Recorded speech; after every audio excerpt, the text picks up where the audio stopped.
One of them books before them. Welcome home, Bering. Welcome home. Jason! Well, come in. Oh, am I glad to see you, Bering. How do you feel? Well, I feel fine. As for these crutches here, I'm throwing them overboard any day now. A friend of yours here, huh? Yeah. Well, now, don't tell me this is Jed. Bless me, what a fine, big lad. And you're sure you're really feeling all right, Bering? Oh, blast you, Jason. Stop asking me how I feel. Well, I've been worried about you. Last word we had was from Eli Bacon after he hailed you off New Zealand a year ago. Yeah, I thought maybe I'd killed you letting you go to sea hurt like you were. Eli Bacon. Can't wait to sew me up in canvas. How much oil did Mr. Long-Nosed Bacon bring back? Well, he had bad luck. 1,400 barrels. 1,400. What's the record for this port, you recall? You know very well the record's 2,217 barrels. Well, it ain't no more.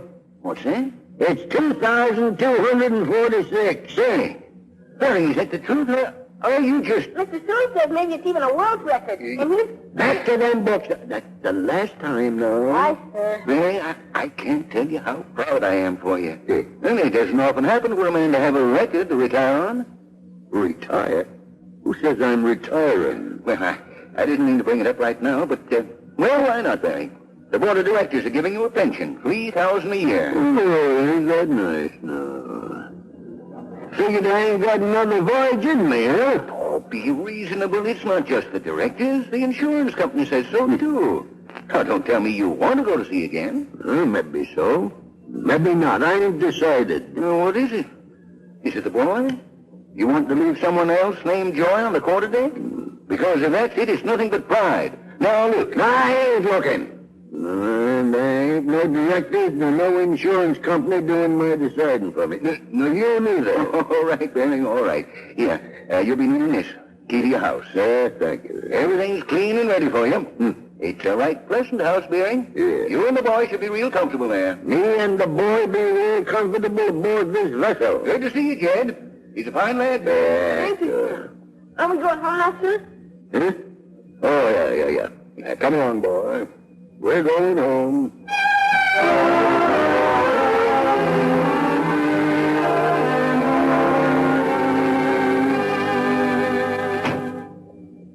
You still up, Jed?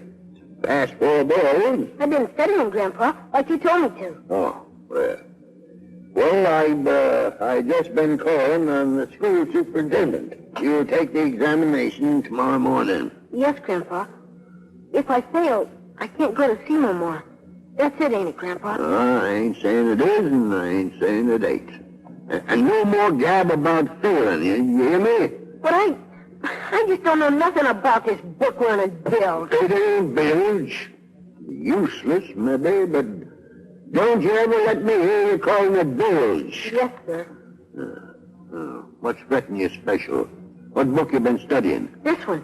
It's the grammar book. Well, what don't you know about it? Well, for one thing, I don't know what parse means. Parse? It says parse the following sentence. Parse. In the front of the book, it says parse is a verb transitive. Yeah, I was just about to tell you that, boy. Excepting that I didn't think you'd understand. I don't. What? It means, It says it means to resolve. I know what it means. I wish you'd tell me, then. Well, resolve means to kind of take something apart. Like you take a knot apart, see how it's tied. Well, that's what you do to a sentence. You bust it all up into adverbs and adjectives. It's interesting, isn't it? I'm scared, Grandpa. I just can't think anymore. I get all mixed up. I just can't think. All right, boy. All right now. Oh, you've done enough for one day. Time leave us both in our beds. Can I sleep in your room, Grandpa? It's got 2 beds and Well, it's being your first night ashore. Thank you, Grandpa. Yeah. Grab hold of that lamp, boy. Get above. Lively now. Lively.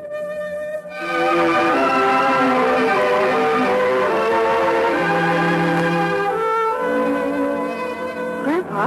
Huh? Just now when you were praying, were praying like I wasn't going to pass the examination. Oh, I didn't mean to, Jed. I was just letting the Lord know that if he's got some disappointment for us to face tomorrow, that, well... I'll try, Grandpa. Honest, I will. But if you don't pass, well, it could be that the Lord means it's for our own good. But I gotta go to sea, Grandpa, to get raised proper, like we always said. And I'm saying that maybe he don't want me to raise you in no place like that. You know, it's a rough, tough, hard life, boy. I want to go to sea, Grandpa. Yeah, sure you do. Sure you do. Jed, this house here. You don't remember much about it, do you? I was pretty young then, I guess. Yeah.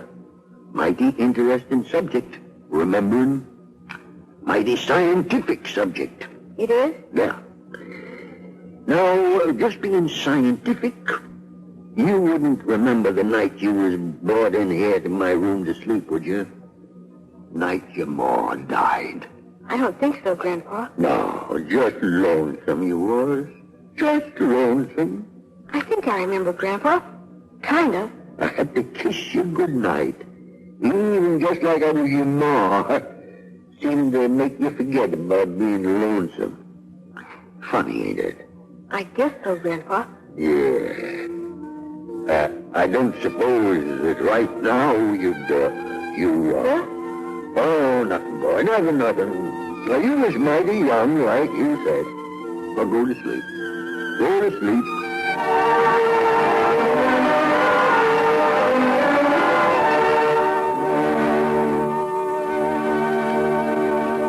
So, if you'd like to wait here in my office, Captain Joy, until the examination is over... You sure ain't bothering you, Mr. Bush. After all, you being the school superintendent... I only wish you'd stop worrying about the boy. Mr. Bush, you're a married man, huh? Your father had any children? No, we've never been blessed with any, Captain Joy. But you know about them, though. I guess it ain't so hard, is it? Being a parent? Well, it ain't just being a parent.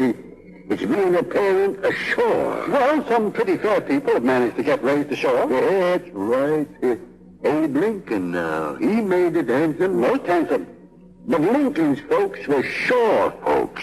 And that makes a difference. If need be, Captain, if Jed doesn't pass, I think you'll make it handsome, too. You've given the boys something to look up to. That's the hardest part. You brought home a record, didn't you? A record that will stand. Yeah. I'll tell you the kind of a record I brought home. I had it right here in my hands to keep Jed out there for one more voyage. That's all I needed, just one more voyage. Only it ain't going to come about. And why? Because of me. Because I kept him ignorant. Because I couldn't teach him proper. I didn't know it meant that much to you. If you'll excuse me, Captain, I have a message for one of the teachers. I almost forgot. Yes, Mr. Bush, that's the kind of a record I brought home. Corrected any of his papers yet, Miss Hopkins? Arithmetic, spelling, and English, Mr. Bush. He's working on geography now. Well? Simply deplorable. So far, his average is 32. Miss Hopkins, you will give him a mark of 70. What did you say, I sir? said you will give him a mark of 70. I am not going to tell that old man that his boy failed. But he did fail. And if you want me to falsify an examination, just... All right, then. You tell him. Go on. Tell him that he has to raise that boy on shore. That he can't take the last of the joys to sea again to make a whaling master out of him. You go ahead. I'm not man enough. We have no right, Mr. Bush. No right to send him where the only things they'll learn about are the sea and that terrible rough life. It's not enough. There's a little matter called character, Miss Hopkins. That old man has a textbook that builds character. There's no words, Miss Hopkins. If I could learn to read that book of his, I'd give up knowing how to spell. And I'd give up a good deal more if I had that boy's chance to be a man. Oh, I know. But the point is... The point is, Miss Hopkins, that we will mark the paper 70.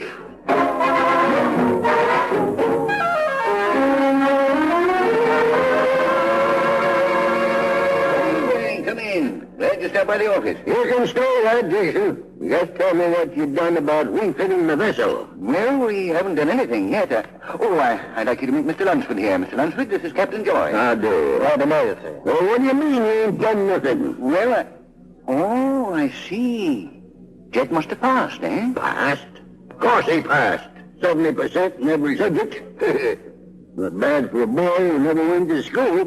Now look, where's the waiting?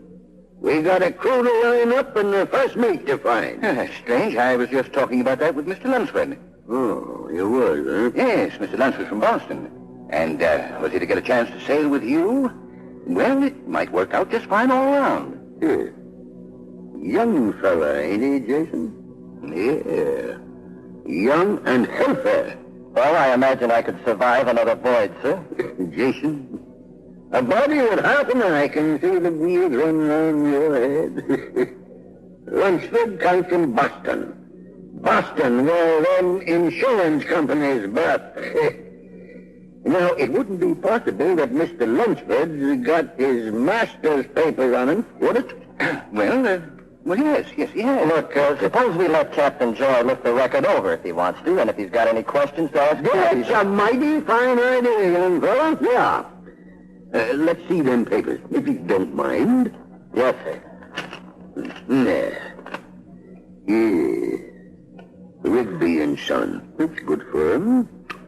Later promoted to first mate of the Albatross. Yes, good ship. Mm-hmm. Hey, what's this? Just some school credits, sir. Went to school to learn how to take wheel, huh? Now, that's mighty interesting. What'd they learn you in that school, Mr. Lunsford? I studied engineering, seamanship, navigation, marine biology. Marine what? Biology. Now, I'd take it mighty kindly if you was to tell me about that, Mr. Lunsford. Yes, sir. Marine biology covers the feeding habits of the whale, his seasonal movements, his breeding and calving habits. Oh, now, that's mighty wonderful interesting, ain't it, Jason? Bering, I think that we'd better get on. But no, I'm worried. For near 200 years, my folks made a tolerable living taking whale, and not one of them ever studied that marine what do you call it? You reckon we was all that time not knowing that we didn't know what we was doing, Mr. Lunsford? Captain Joy, I'd like to have been a fourth-generation whaleman, too. All right, I'm not. But I do know my trade, and I can... Sorry, Bering. I thought you'd be pleased with Mr. Lunsford's record. Now, what gives you a notion that I ain't pleased? Well, he suits me fairly proper. Yes, sir, he suits me fine. Oh. Now, ought to make a mighty interesting voyage, Jason. Mr. Lunsford can tell me about this what do you call it? And it just might be that there's a little point or two where I could tell him. Against the time, I mean, when he takes over command of his own. Well, it just may be that Mr. Lunsford would rather ship aboard another vessel. No, the ship and the master suit me fine. If you'll excuse me, Captain Joy, I'll see you at the vessel, sir. You bet you will, Mr. Lunsford.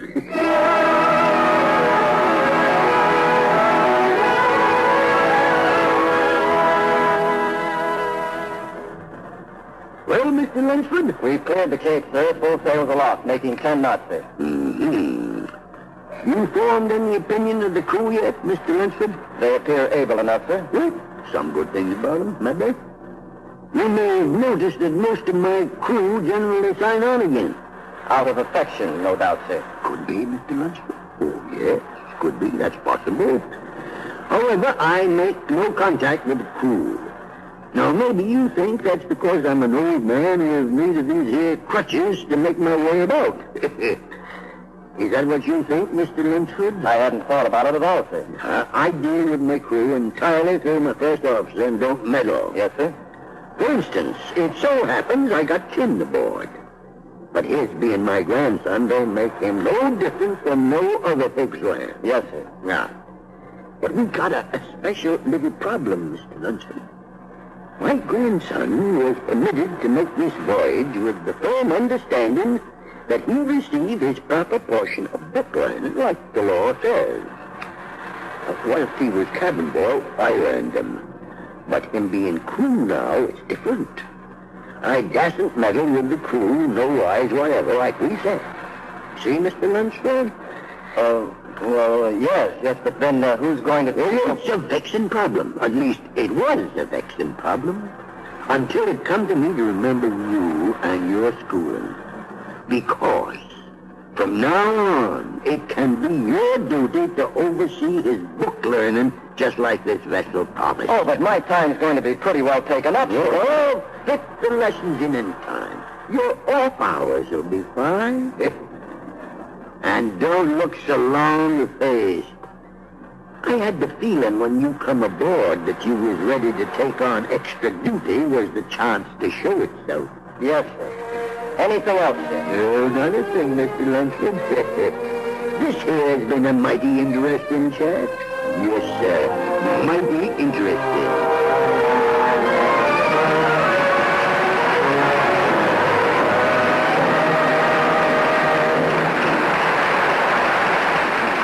In just a moment, our stars will return with Act 2 of Down to the Sea in Ships. And now here's Libby Collins with the Lux Movie News of the Week. Libby, didn't I see you at Universal International's preview of Katie Did It? I was there, all right, John. And I want to report to Anne Blythe's fans that she's a real comer. You know, she won one of Photoplay's gold medal awards for 1950. In her new picture, she's teamed with handsome Mark Stevens and is the center of a slightly scandalous story. As Katie, she poses for a billboard with bare shoulders coming out of a lily pond, and that makes her hometown blush. Katie does it to repay her uncle's gambling debt, but her third young aunt is shocked. Now, if you want to know whether she marries the artist who painted her or the hometown boy who offers to save her from disgrace, see Katie Did It yourself. I take it that Anne of the Lovely Shoulders dresses quite conventionally at other times. Oh, yes, and just the kind of clothes girls her age love. A plaid cotton shirt with slacks for casual wear, and a darling shirtmaker dress in rose. Simple but beautifully tailored. Perfect summer luxables, I'd say. Indeed they are, John. And this summer's cottons have never been lovelier. New Lux with Color Fashion is here just in the nick of time. It keeps white cottons beautifully white. Prints look so gay and alive, you'll think you're dreaming. All colors have zing and sparkle such as you've never seen before. It's a fact. No other way of washing leaves colors fresher or brighter. Since this is National Cotton Week, the fabulous new cottons come to mind first. But New Lux with Color Fashion is just as wonderful for all whites, all colors, and so safe for everything safe in water. You should hear Hollywood screen stars rave about it. Anne Blythe says it gives the most wonderful results she's ever seen. Now, while your cottons are new, start them off right with this sensational care. New Lux with Color Freshener. Your bright prints, your dreamy colors, your paper white will sing all summer long. Get a big box of New Lux with Color Freshener tomorrow. Give your washables that nicest new Lux look again and again. Here's our producer, Mr. William Keeley. Act 2 of Down to the Sea in Ships, starring Richard Widmark as Dan Lunsford and Lionel Barrymore as Captain Bering Joy.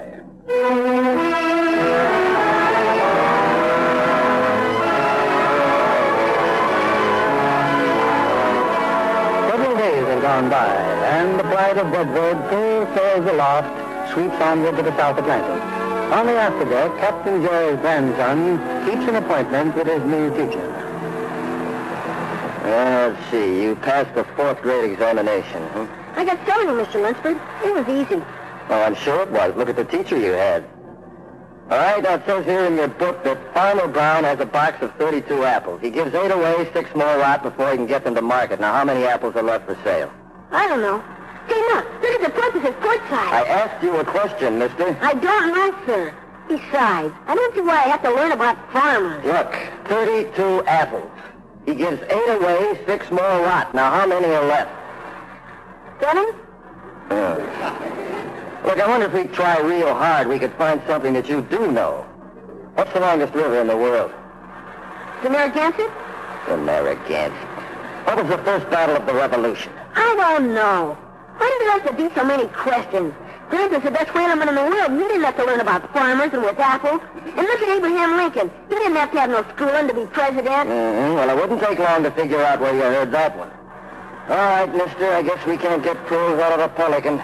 There are others aboard this ship who want to learn. About apples? About taking whales. We're putting 2 crews into the water. Mr. Sewell's taking one, I'm taking the other. That is, as soon as I pick my men. You need a tiller, Mr. Lunsford. Tell me, Mr. Lunsford, I know all about a tiller. Just leave it You here. report to the cook. Maybe there's something you could do to help him.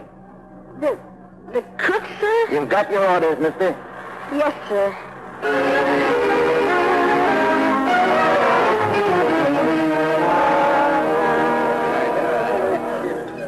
Where's that coffee, Mr. Tubbs? Coming, sir, coming. Well, what's the matter with you, boy? Don't you feel like victuals? I'm all right. Try him with an apple, Mr. Tubbs. An apple, sir? Oh, no. Come to think of it, some people don't like apples. They don't even like the farmers who grow them. He had 32 apples. He gave 8 away and 6 got rotten, so he had 18 left. And the Mississippi is the longest river in the world. And the first battle was Concord. And 6 times 11 is 66, and 6 times 12 is 72. And is there anything else you want to know, sir? Yes. Where's the sugar, Mr. Tubbs?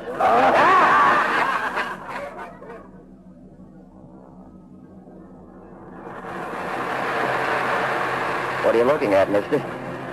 Can't see much over a rail at night. No, sir. You can't. I was sort of hard on you, wasn't I? In front of the crew, too. I don't feel like talking, sir. Well, your grandfather's back there. Maybe you feel like talking to him. No, sir. Not special. Uh-huh. Well, we could talk about whale, you know. For instance, how big is a bluefin calf when he's born?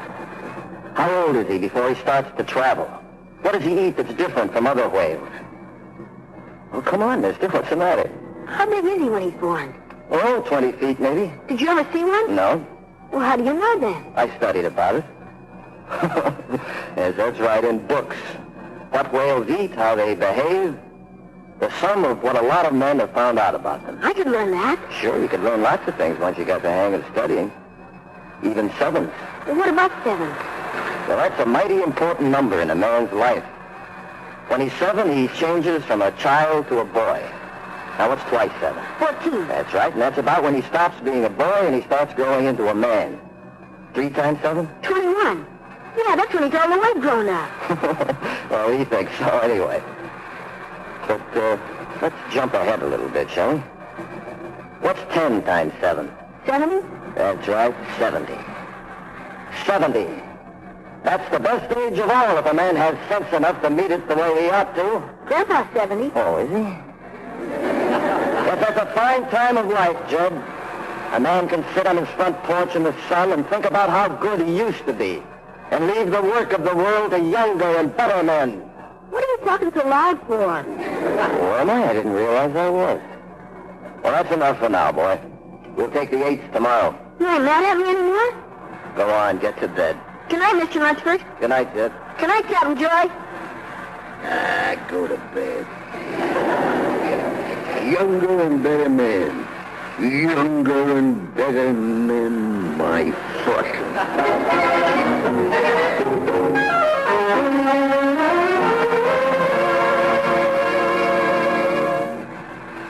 Morning, Mr. Joy. You got a minute to spare me? I'd like to inquire about your schooling. Oh, it's fine, sir. It's not a bit hard the way Mr. Lunsford teaches it. Like an arithmetic, sir. He makes sense out of it. Like dog bark navigation and how to use it. What kind of navigation? Dog bark, sir. It's like when we're in a fog and we're near land or something. What do we do? What do? We throw a rock overside, and if there ain't no echo of the splash, we know we're in clear water. Don't you ever forget it. Oh, no, sir, I won't. Only Mr. Lunsford, he don't throw a rock over. More likely he throws over one of the crew, huh, boy? Oh, no, sir. He says it's silly to carry all those rocks when all you have to do is shout. Shout? Shout at who? Just shout, sir. And then you count slow. And if any echo comes back in, say, 5 seconds, you multiply 5 times 1,000, because that's the speed of sound. Then you divide by 2, because the sound has to go out and back. That gives you 2,500 feet. And that's the distance you are from land, or an iceberg, maybe. And that's dog bark. That's hogwash. Hogwash. Anyway, sir, Mr. Lunsford's taking his boat crew out to practice. And he said that I can go with him. No, now. You don't want to miss none of Mr. Lunsford's wisdom. Get on, Mr. Joy. Go on, get... Thank you, sir.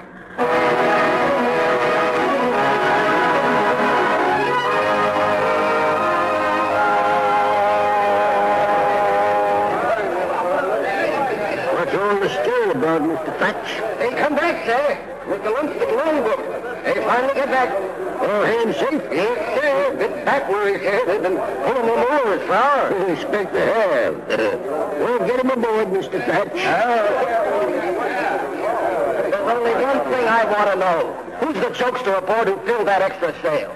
I said, who's the jokester? Excuse me if I interrupted, Mr. Lunsford. Nice practice. Nice long practice, Mr. Lunsford. Very commendable. No wonder we got back at all. With this vessel off her course, we might just as well have pulled for land. I expect you could have made it, too. You could have dog-marked it. Full sails, Mr. Sewell. Hold your course.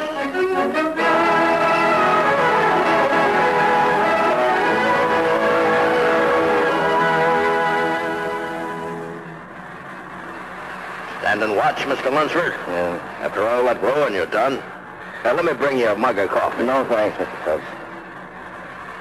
All quiet below? All quiet, sir. You, ain't got it figured out yet, have you, sir? What are you talking about? About why this vessel was off course this afternoon? He done it, raising that sail. Some people spit meanness just for the fun of it.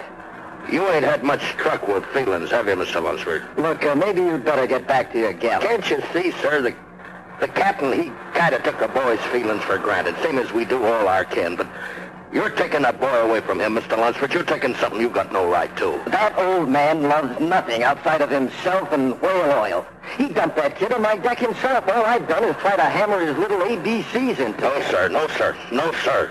Why do you think he's here at sea where he ain't got the strength to be no more? What do you think's driving him on, huh? It's his love for that boy. Now, somebody's going to get hurt, Mr. Lunsford, but it ain't going to be him. Not now, not at his time of life. Not if I'd have to kill him. I think you believe everything you say, but that doesn't make it true. Well, I don't mean a cobbler's nickel to that boy.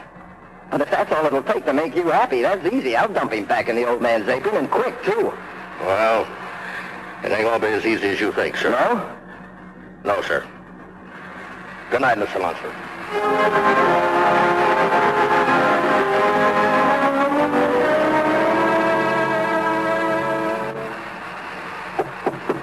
Come in, come in. Oh, yeah. I admire the way you handled the crew today, Mr. Lunsford. We lost both whales, but for the training you give them, I have entered it in the log that way. Thank you, sir. But, I'm here to talk about your grandson, sir. Oh. Seems to me Jed mentioned something that you ain't found time of late to give him his learning. Well, I've been kind of busy, sir. But he's coming along pretty well. I thought maybe he could go out on our next whale. Well, if he's ready, send him out. My boat crew's in fine shape. They'll give you their best, sir. Just what does that mean? Well, I thought you ought to... Well, I mean, with your liking for the boy, I thought you'd want to take him out and blood him yourself. Mr. Lunsford, if any member of this crew is ready for blood him. If you want to put him in your boat, put him there. But don't make such a pother about it. Don't come in here telling me when to lower a boat. Clear, Mr. Lunsford? Yes, sir, but just so that we understand each other, Captain Joy! Looks like our little understanding will have to wait, Mr. Lunsford. All hands on deck! All hands on deck! Right there! You'll never master! Please! Mr. Bass, tell him I took you where to take a bow oar. Isn't that really go, sir? Stop the talk, drop those slap buckets and run. All right, get those boats in the water!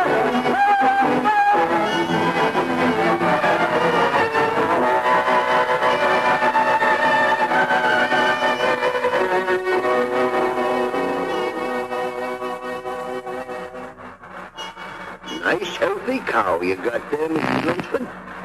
Or the better 100 barrels. We fastened down to her not too far from the vessel, sir. Huh? Chances are the other boats had a longer chase. And there's a fog rolling in, sir. Thank you, Mr. Lunsford. But I'm still able to tell between the fog and the black of night. We'll snug down the vessel as soon as you've made your whale secure down there. Yes, sir. Ahoy! Ahoy! Can you sight the vessel?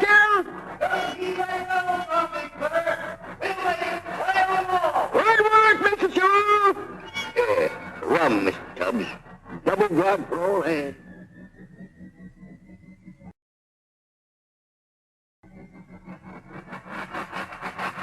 Get in some dry clothes, you men, then back on deck. Just a minute, Mr. Sewell. Did you see anything of Mr. Thatch out there in that fog? What do you mean, they ain't back aboard? No. When did you sight him last? Just before the weather closed in. No sight of him on the way back to the ship. No, sir, we had our own trouble, sir. Nice and fog. The boys in that boat, too, sir. Like some credits, Mr. Lunsford. Put extra men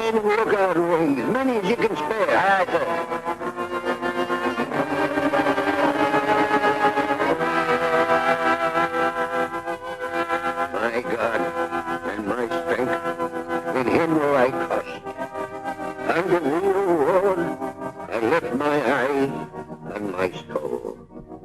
Bring him back, O Lord. Bring back the boy. Mr. Sewell, come here. Sir? The old man.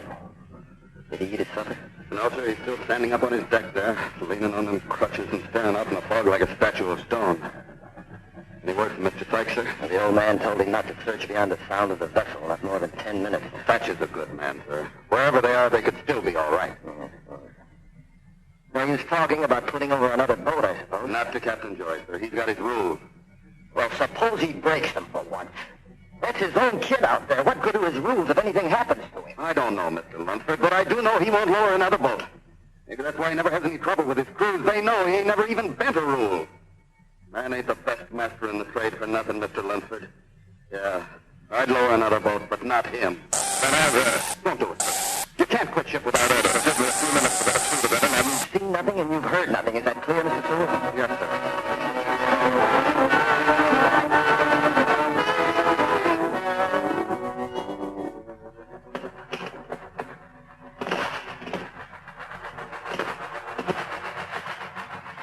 Hold your oars.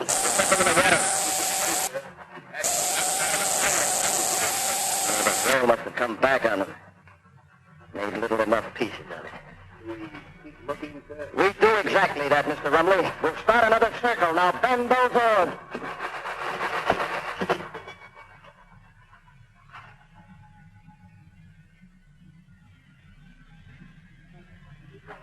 How much longer before it'll be light, Mr. Thatch? Well, that's hard to say, Jed. I guess about 3 more hours, boy. The fog could lift till it's daylight, couldn't it, sir? Yeah, could, boy, but how much longer we can hang on to this wreckage? Go any further. Quiet. Oh-ho! Can you hear me? Keep shouting! We'll find you! Mr. Lunsford! Mr. Lunsford! Mr. Lunsford! They're coming, Jed! They're coming!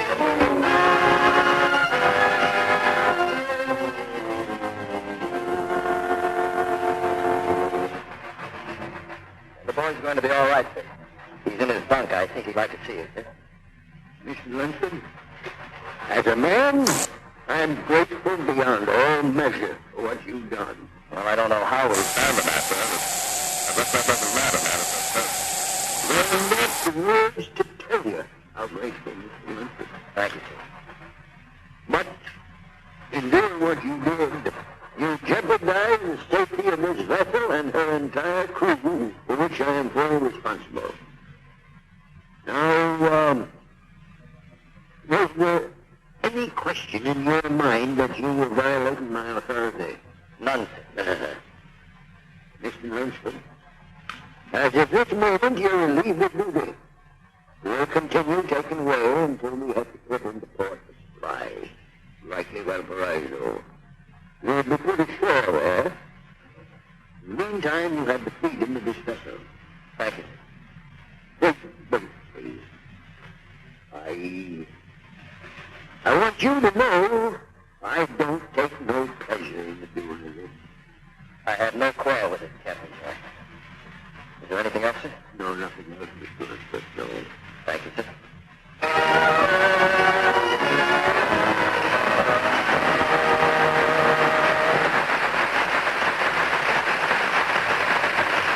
Before our stars return with Act 3 of Down to the Sea and Ships, I'd like you to meet a special guest, Miss Jean Mayberry, the charming daughter of a very good friend of mine, the casting director at 20th Century Fox. You've lived with pictures all your life, haven't you, Jean? You think so, Mr. Keeley, because I was born in Hollywood and went to school here. But professionally, I've traveled with an ice show to Cuba, done a stage show in Chicago, and TV work there. All excellent preparation for a screen career. Well, that's in the back of my mind. But right now, I still have a yen for travel. Well, you might try a golfing career like Ben Hogan. Your father's son, Glenn Ford, and Ann Baxter do moving interpretations of Hogan and his wife, Valerie, and the sacrifices they go through to break into professional golf. I'm afraid my score isn't good enough. But I've always been a great admirer of Ben Hogan.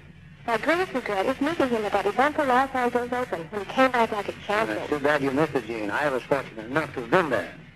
This Mr. Keith and June Harrick, as the Hogan's close friends, make Follow the Sound into a life of fiction. Now, what's the next stop on your circuit, Jean? I'm not quite sure, Mr. Keeley, but I always keep my suitcase half-packed. I hope that includes Lux Flakes, Dean. And that certainly does, Mr. Kennedy. I'm never without it for lingerie and stockings wherever I go. And this new Lux seems more wonderful than it ever was. Thank you, Jean Mayberry. That's what so many screen stars tell us. June Havrick is practically a commuter to New York and Europe, and never goes without a box of Lux Flakes tucked in her suitcase. There's a mighty good reason why stars like Ann Baxter and June Havrick insist on Lux. New Lux with color freshener is perfect care for lingerie. White laces stay whiter than ever. Delicate colors look gloriously alive. Prints fresher than spring. Stocking colors, too, look clearer. Washable silks, rayons, nylons, and gossamer cottons couldn't look lovelier, couldn't be safer. But don't just take my word for it. Try it yourself. Get a big box of Lux Flakes tomorrow. Give your slips and nighties, your washable negligees and housecoats, all your personal washables, that nicest new Lux look. We pause now for station identification. This is CBS, the Columbia Broadcasting System. WCBS, AM and FM, New York.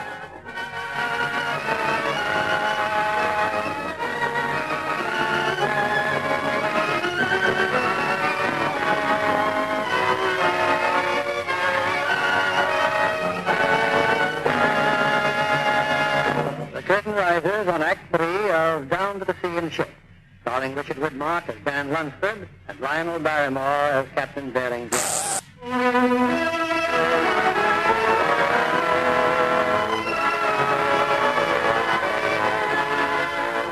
Day by day, the Pride of Bedford works her way farther south, through interminable farms and treacherous icebergs into the home of Wales. And each passing day brings young Jed closer to a showdown with his grandfather, until now... Oh, I came to talk to you as master of the vessel, sir. Then I'd be obliged with you to speak out. Sir, I wish to be put ashore and we call it Valparaiso, sir. I see. Why? I'd rather not say, sir. Then I'll tell you. You feel up concerning the discipline of Mr. Lunsford. Yes, sir. Look at me. What Mr. Lunsford did, and unless you're man enough to run your ship the way it ought to be, fair and just, then you're not man enough to be master of a vessel. Fair and just. He came out to find me, didn't he? And you didn't. Nope, I did not. You don't care about anything. Just this rotten old stinking ship, that's all. Well, I don't want to stay on it anymore. Nor you either. If that's all, sir. Just a minute. I struck you in anger. You're entitled to file charges against me, but I want you to know it wasn't in anger at you, but at myself. I failed. I failed to make you the kind of a man I hoped you should be. You can go now.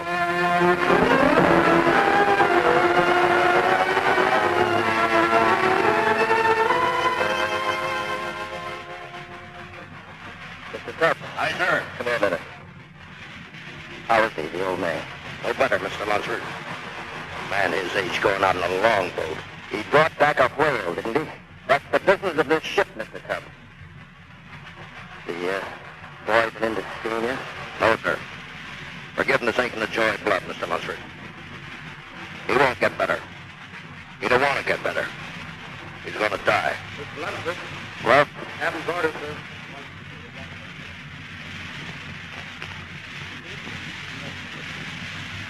It looks like your day was here at last. Well, I don't know what that means. You have the master's license, haven't you? Yes, sir. I'm too sick to continue in command. Are you sure it's that bad? I know how sick I am. You think I'm doing this with pleasure? You've got your vessel, Mr. Lunsford. All right, then the first thing we'll do is turn back from under the door when it docks us. You continue taking whale. Inform Mr. Sewell and the crew. That's all, Mr. Lunsford. Yes.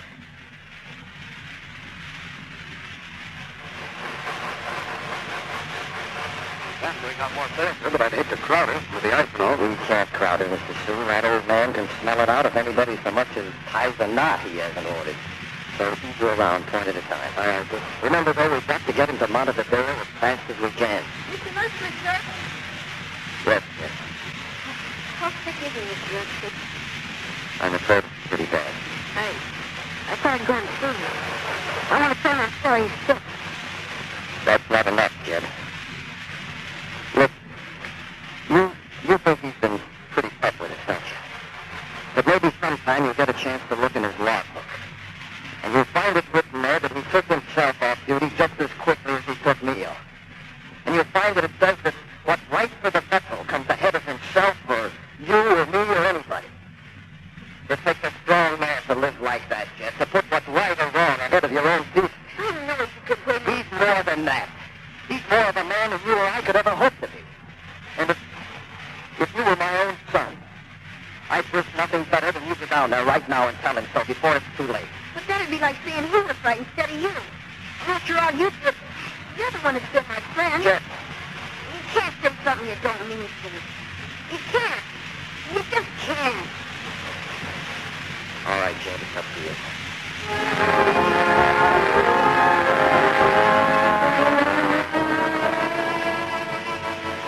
Never did like the ice, Mr. Lunsford. You can feel it out there blowing a cold breath down the back of your neck. If you could only see it. It's far from over. Set us destination, Mr. Sewell. The ice will be moving pretty fast with the current. We may need the headway to maneuver. All right, sir. Mr. Stark, take the reef out of your mainsail. Keep alive, Mr. Fat. You may have to answer pretty quickly. All right? Can you see anything from the furnace? Nothing but fog, sir. Jet, throw that horn again.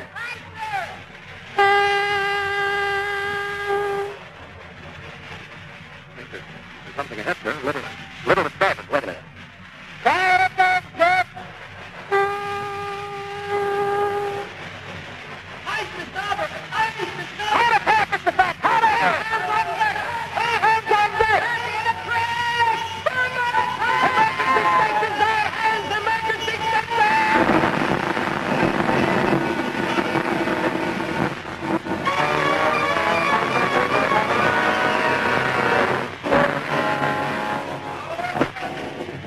Captain Joy, are you all right, sir? Are you hurt? Captain, please, get back in bed, sir. What do you mean, what happened? What damage? Well, we missed the iceberg itself, sir, but we're run clean onto a ledge of ice onto the water. Who told us the ledge? Mr. Luxford, sir. He went down on a rope, sir. He stowed it so, sir. How much water we taking? I don't know, sir, but there's men on the pump, sir. We'll repair the hole if we don't pound the pieces first. Anyone hurt? Well, boy's all right, sir. Not a scratch on. I can't anyone hurt. Hurting, sir. Crash threw him over. He never came to the surface, sir. Get back on deck, Mr. Tubbs. Mr. Lunsford needs every man he's got. No, sir, I'll not leave you now. Not now, sir. I can't. I won't. Get on deck, Mr. Tubbs, and by the great... All right, sir. All right. I'll go, sir. I'll go. Get what happened? That's great. Mr. Luxford, Mr. Stipe, they climbed down again between the ship and the iceberg. I don't know. I saw the ship here and over, crushing them. Easy, boy, now. Easy. They're pulling him up. Mr. Luxford! No, Lance. You best not look. You best not look. My arm.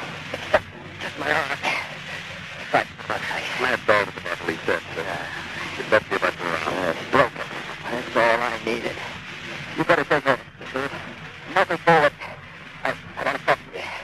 Keep the asbestos, man. We just broke it out of this. I wish I was that sure, sir. Then go down in the rope and see for yourself. Sorry, sir. All right, now listen. We've got a hole below the waterline. But that ledge is lifted us up above the sea.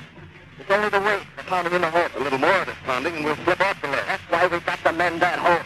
Crowd some sailors and maybe the wind will hold us against the ice. Aye, sir. And have fast that rumble and burns over the side. Breeze always can work down there. Give them sail just as fast, so hurry, hurry. I don't know that they'll go, sir.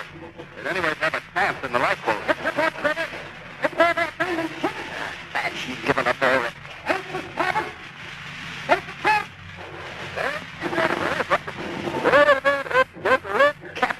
Captain Bering. I'm the catch one hand down the quarter deck, young gentleman. You kill yourself, Captain. Get back to your cabin. I'm banging. Yeah. Where are you thinking? We've lost this man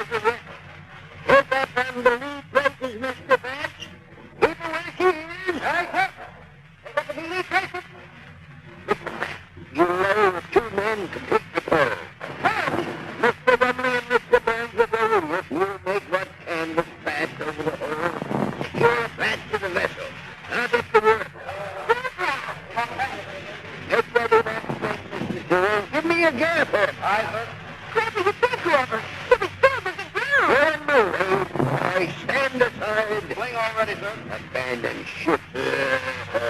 See them blow first.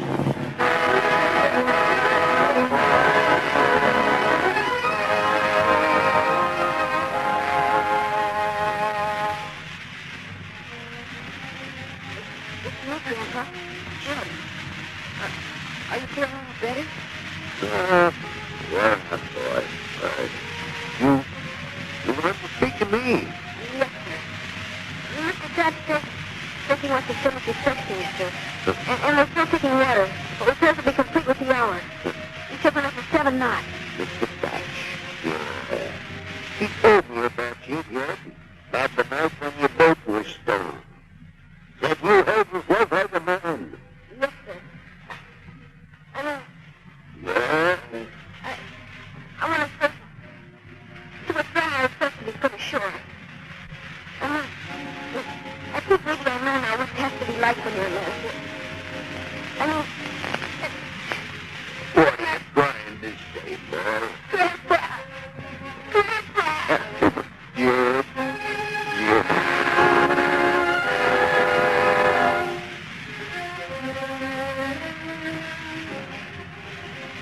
What happened?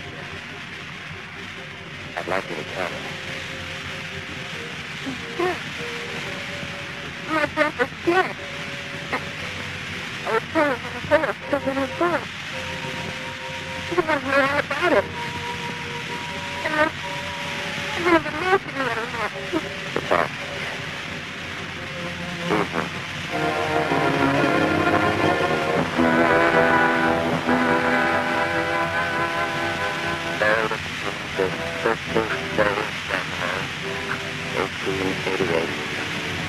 Captain Bering Joy, born on the ship, died.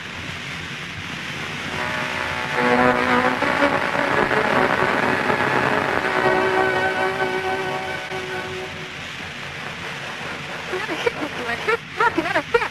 Can you make out her name? It's Somali B, I think, out of Boston. You know what Grandpa used to call vessels out of Boston? I can imagine. That's these bilge barges. For a practice cuttlefish and cod. Look, I'm from Boston, mister. And he said you'd be a Bedford man now. He said you'd like us to live in the house and taking care of. Oh, he did, huh? You will once, Mr. Lester. Well, looks like I've got my orders. He said he'd be taking your books out and trying to bust his records. Well, we'll try, mister. Next voyage, the next one, and the one after that. We'll try. The man too. They're calling us. Private sector, 180 days out of port.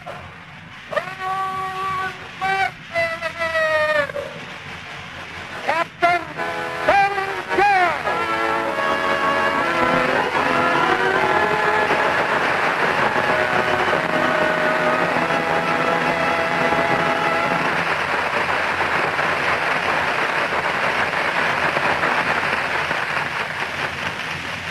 Mr. Keeley will tell you about next week's show when he brings back our stars for curtain call.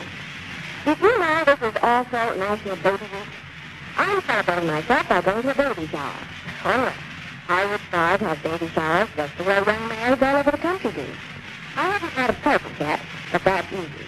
Know what I'm going to get? 12 big boxes of Lux Flakes. They'll come in mighty handy for the baby blankets and shirts and sweaters to let them mother get. Duplicates won't matter a bit. New Lux with color freshener is wonderful for baby dresses and jackets, too. It keeps even delicate colors so much fresher and brighter, and white stays beautifully white.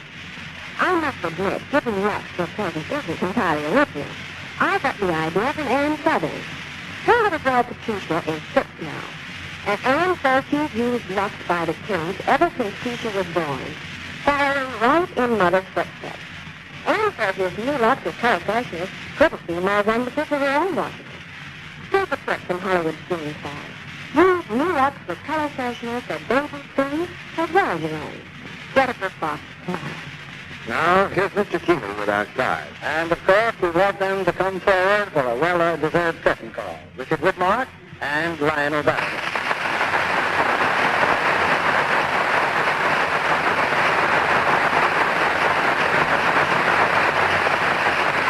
I understand you're still making pictures about the Navy. Well, last time it was the Marines still, and this time it's the Navy. A story of the valiant part the underwater demolition teams played in the last war. Better known as the Frogmen. Frogmen, I'm a flakesman myself. You mean Lux Flakes? Of course I mean Lux Flakes. Did you think I was a Lux girl? Let's get back to our frogmen here. Rick, I trust Mrs. Widmark took plenty of Lux along when you went on location to the Virgin Islands. Oh, sure, Bill. We had everything. And for the picture, 20th Century Fox took along 7 explosion experts to rig up a gigantic invasion barrage and all sorts of technicians for filming the underwater sequence. It reminds me of all the heroes of the last war. The famous 442nd Regimental Combat Team. Metro Golden Mayor just starred Van Johnson in a picture about them called Go for Broke. Well, what does the expression go for broke mean? Well, that shoot the world. This is just what happens at its world premiere in Honolulu on May the 4th. And what's to be the premiere in the Lux Radio Theatre next week, Bill? Next week we'll have some especially fine entertainment because it's a family comedy. And what a family.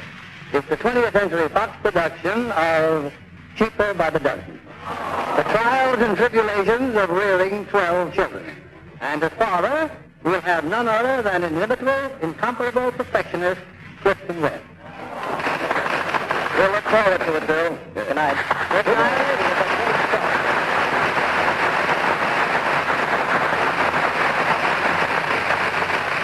One of Hollywood's most winsome young stars is Diana Lynn. She's blonde and vivacious, always has that precious ability look. For a quick beauty pickup, Diana says there's nothing like a refreshing Lux soap bath. And Lux in the new bath size is so luxurious. Have you tried this generous satin smooth bath soap Diana Lynn recommends? You'll be delighted with its rich, creamy lather, abundant even in hardest water. Active lather that leaves skin fresh and sweet. Looks lovely all over. The flower-like fragrance is a favorite with screen stars. It's a delicate perfume that clings. Put Lux toilet soap in the big bath size on your shopping list tomorrow. Discover why 9 out of 10 screen stars use this fragrant white beauty soap.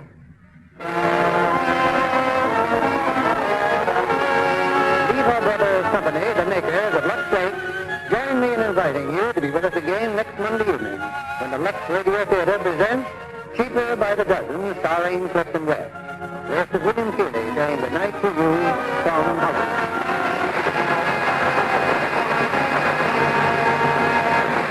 Heard in our cast tonight with Johnny McGovern as Jed, Bill Johnstone as Briggs, and Herbert Butterfield as Bush.